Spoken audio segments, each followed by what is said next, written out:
आवास कराएगा नर्मदा जल।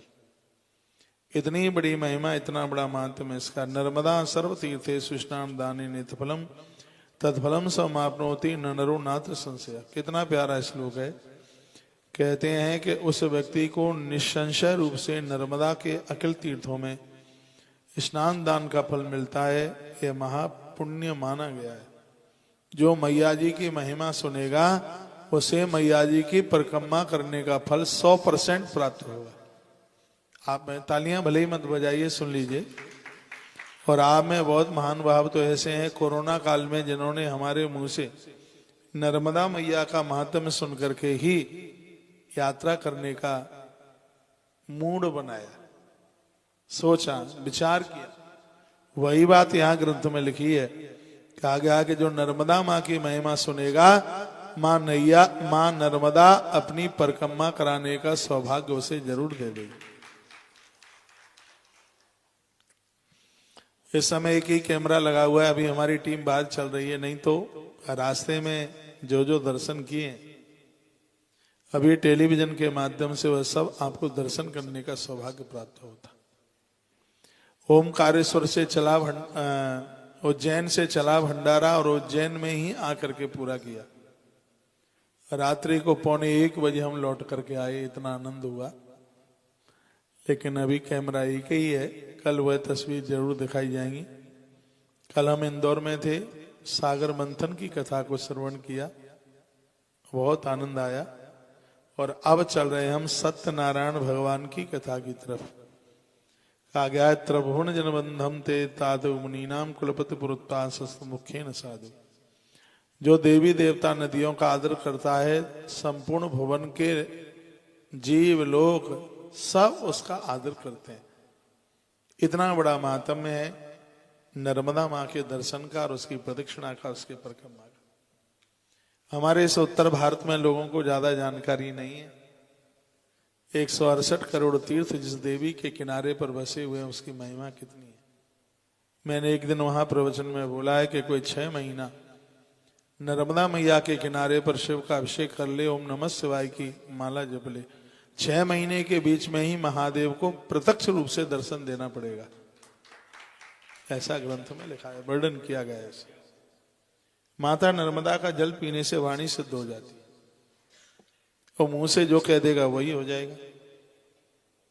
माता नर्मदा का स्पर्श करने से रोग समाप्त हो जाते हैं। वो सब बातें ग्रंथ में लिखी हैं। तो आइए हम माँ भगवती नर्मदा को वंदन करते हैं, प्रणाम करते हैं। और अब हम चलते हैं सत्यनारायण भगवान की कथा की तरफ, जिसका प्रथम अध्याय, जिसमें सत्यनारायण व्रत की सबसे पहले महिमा और व्रत की विधि का वर्णन किया गया है। सुन ले।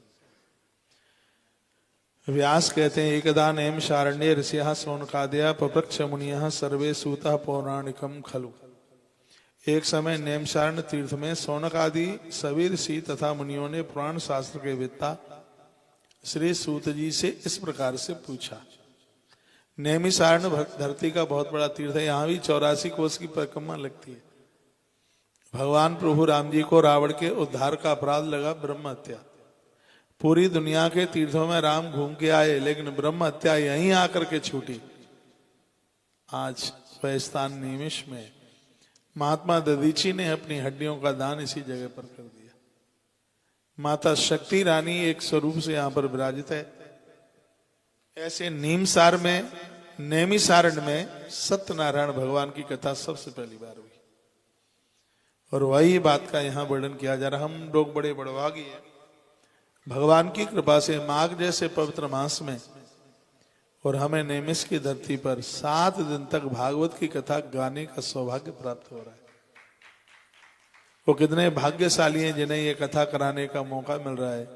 माता जगवती देवी सैनी, भाई विशाल सैनी, बिटिया विभा सैनी, ये इनके भाग्य के कपाट खोले।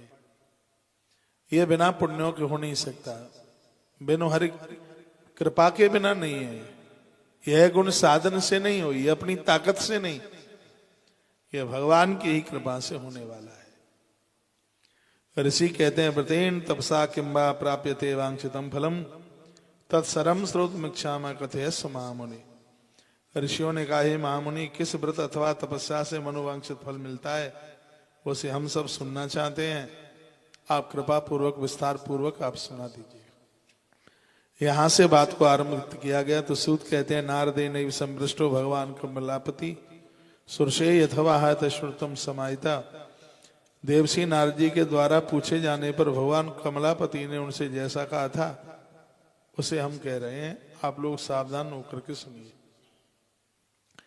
एक समय योगी नारद जी लोगों के कल्याण की कामना से विविध लोकों में भ्रमण करते हुए मृत्यु लोक में चल करके आए।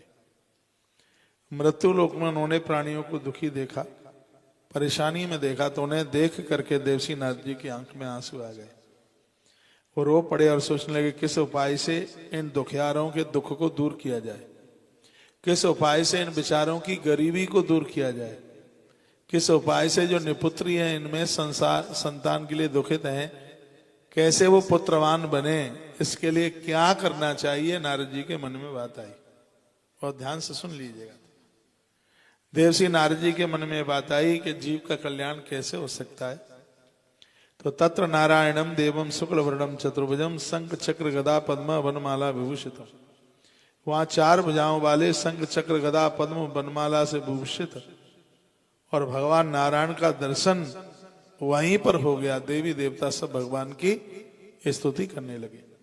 आंख के पलक को ऊपर से नीचे गिरने में देर लग सकती है, लेकिन भक्त के लिए भगवान को प्रकट होने में बिल्कुल किसी भी प्रकार की देर नहीं लगती। नारद जी बोले, हे वाणी और मन परे स्वरूप वाले, अनंत शक्ति संपन्न, आदि मध्य और अंत से रहित, निर्गुण और सकल कल्याण में गुणों से संपन्न, स्तुति सुन।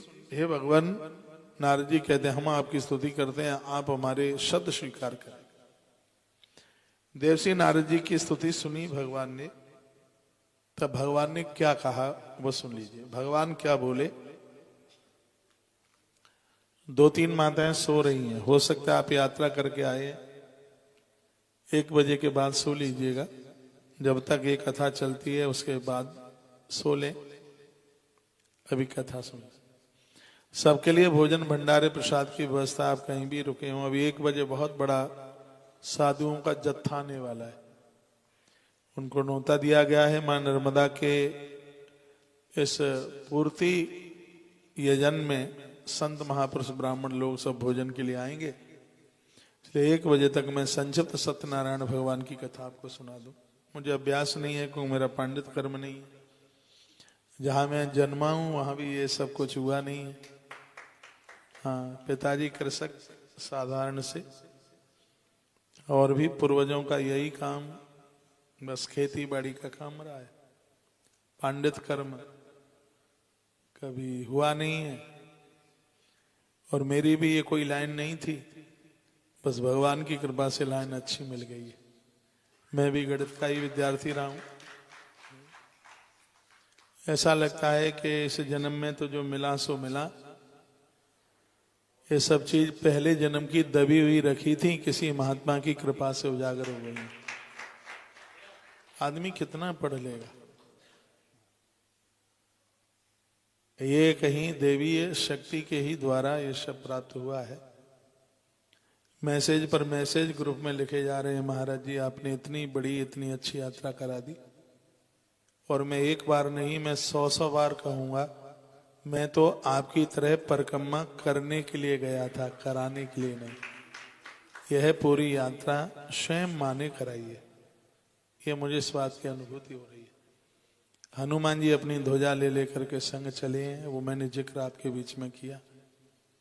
उज्जैन के अवंतिकानाथ, बटेश्वर के महादेव, ये सब देवता उन्हीं की साक्षी में कार्यक्रम हुआ है। आदमी के बस का काम नहीं है। जब मैं किसी को कहता हूं कि 6150 कमरे बुक किए, तो लोग श्वास चढ़ा लेते हैं, कैसा भी हो सकता है। और जो यहां से बोला जा रहा है वही सही है बिल्कुल। 6147 रूम लिस्ट है उसकी पूरी। 3900 किलोमीटर की यात्रा की। इस यात्रा से पहले ऐसे यात्रा में गाड़ियां 4800 किलोमीटर चली है। 4250 लेकर के हम चल रहे थे शुरू में, लेकिन गाड़ियां और 500 550 और ज्यादा चल गई। नहीं तो यात्रा ये 2400-2500 किलोमीटर में ही करा देते हैं, अपनी तो डबल हो गई है, दूनी हो गई है। खूब गाड़ियां चली हैं और बहुत आनंद हुआ है, भारी आनंद हुआ। तो आनंद इसलिए हुआ क्योंकि इसकी आयोजिका स्वयं माता नर्मदा थी। मैं तो भगवान को कहूंगा कि सौभाग्य सबको प्राप्त हो। आइए आगे की कुछ बातें अब देख लेते हैं। नारद जी के कुछ प्रश्न थे, तो भगवान बोले, नारद जी ने पूछा, भगवान आपसे हम ये पूछना चाहते हैं कि कलकाल में जीव के उद्धार का साधन क्या हुआ। भगवान कहते हैं, किमर्थ मागतुष्टम किम ते मनस वर्तते कथयस्व महाभागा तत्सर्वम कथयामि ते। भगवान कहते हैं, महाभाग आप किस प्रयोजन से यहाँ आए हैं, आपके मन में क्या चल रहा है, कहिए, वह सब कुछ मैं आपको बताऊंगा। आप निसंकोच होकर आप पूछ लें। तो नारद कहते हैं, मृत्यु लोके जना सर्वे नाना क्लेश समन्विता। मृत्यु लोक में जन्मा हुआ जीव क्लेशों में भरा हुआ है, वो बहुत दुखी है। भगवान किस लघु उपाय से उनके कष्टों का निवारण हो सकता है, कि ऐसा कौन सा छोटा उपाय कर दिया जाए जिससे उस मानव के कष्ट मिट सकते हैं। यदि आपकी मेरे ऊपर कृपा है तो आप हमें ये सुनाइए और हम सुनना चाहते हैं। ये नारद जी ने पूछा। तब भगवान नारायण ने जवाब दिया, हे वत्स, संसार के ऊपर अनुग्रह करने की इच्छा से आपने बहुत अच्छी बात पूछी है। जिस व्रत के करने से प्राणी मोह से मुक्त हो जाता है उसे मैं आपको बताता हूं, सुन लीजिए। हे वत्स, स्वर्ग और मृत्यु लोक में यदि कोई दुर्लभ कथा है तो भगवान सत्यनारायण भगवान की पुण्यप्रद दुर्लभ कथा है। और ये कथा तो कमरों में बंद रह गई थी, बस वहीं घंटा घड़ियाल बजा, कमरों में ही वहीं तक सीमित थी। घंटा घड़ियाल लेके आओ, हर अध्याय पे बजेगा, कर बस मुकुंद तुझा शंख वगैरह, वहां से नहीं यहाँ लाना पड़ेगा। लेकिन इस कथा को व्यासपीठ तक लाने का बड़ा प्रयास किया और अब तो बहुत सत्यनारायण भगवान की कथा व्यासपीठ से गाई जा रही। मैंने भी सबसे पहली कथा सत्यनारायण भगवान की नेमिसारण की व्यासपीठ से गाई, उसके बाद 2-4 बार और गाई होगी। आज फिर मुझे सौभाग्य नर्मदा मां की परिक्रमा करने के बाद यह सौभाग्य प्राप्त हो रहा है। आइए, भगवान कहते हैं, साधु पृष्ठम त्वया वत्सा लोकानुग्रह कांक्षया। हे वत्स, संसार के ऊपर अनुग्रह करने की इच्छा से आपने मुझे उत्तम बात पूछी है। जिस व्रत के करने मात्र से व्यक्ति मोह से मुक्त हो जाता है वह मैं तुम्हें बताने के लिए जा रहा हूं, और उस कथा का नाम है सत्यनारायण व्रत कथा। क्या मेरी बात आपकी समझ में आ रही होगी? धन्यवाद। आपके स्नेह के कारण इस समय में उसे कह रहा हूं। अच्छी प्रकार विधि विधान से भगवान सत्यनारायण का व्रत करके मनुष्य शीघ्र ही सुख प्राप्ति करके परलोक में मोक्ष प्राप्त कर लेता है। भगवान की ऐसी वाणी सुनकर नारद मुनि ने पुनः भगवान को कहा, किम फलम किम विधानम च कृतम कैनैव तद्व्रतम तत्सरम विस्तराद ब्रूहि कदा कार्यम व्रतम प्रभु। भगवान, इस व्रत को करने का फल क्या है, इसका विधान क्या है, इस व्रत को किसने किया और कब इसे करना चाहिए, यह सब विस्तार पूर्वक आप हमें बतला दें तो आपकी बहुत बड़ी महती कृपा होगी। ये पूछा तो भगवान कहते हैं, सत्यनारायण व्रत दुख और शोक आदि का नाश करने वाला है। किसी के जीवन में बहुत पीड़ा है, दुख है, परेशानी, बच्चे बेरोजगार हैं, कमाई का साधन नहीं है, घर में संतान की वृद्धि नहीं हो रही है, तो मैं पवित्र व्यासपीठ से निवेदन कर रहा हूं, श्रद्धा से 1 वर्ष तक जितनी पूर्णिमा पड़े, हर पूर्णिमा को सत्यनारायण भगवान की कथा घर में कराइए, आनंद हो जाएगा, कमाल हो जाएगा। भगवान की वाणी है।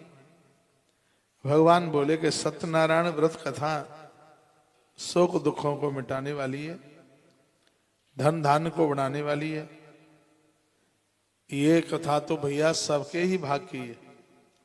जो अपना कल्याण चाहते हैं उन सबको भगवान सत्यनारायण की कथा सुननी चाहिए, सत्यनारायण भगवान की पूजा करनी चाहिए। नैवेद्य के रूप में उत्तम कोटि के भोजनीय पदार्थ सवाया मात्रा में लगाया जाए। एक नहीं सवा शेर, दो नहीं सवा दो शेर, 5 शेर नहीं सवा 5 शेर, ये लिखा है इसमें वर्णन है। उसको सवाया किया जाए। फिर कहा गया है प्रसादम भक्षेद भक्ता घृत गीताधिकम चरेत ततश्च स्वग्रम गच्छेद सत्यनारायणम स्मरण। कहा गया है कि प्रसादम भक्षेद भक्ता, प्रसाद सत्यनारायण भगवान की कथा का प्रसाद लेकर लोग गीत गाते गाते अपने घर के लिए जाएं। भगवान का नाम लेते लेते अपने घर के लिए प्रस्थान करें। ऐसा करने से मनुष्य की हर अभिलाषा पूरी हो जाती है। घी का दिया जला करके, विशेष रूप से कलयुग में पृथ्वी लोक में यह सबसे छोटा सा उपाय होगा। ये हमने आपको सुना दिया पहला अध्याय जिसमें इसकी महिमा का वर्णन किया है। शंख बजाइए, घंटी बजाइए।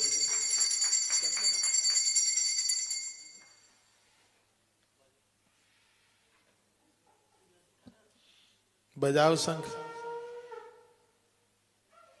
12 के बजाओ।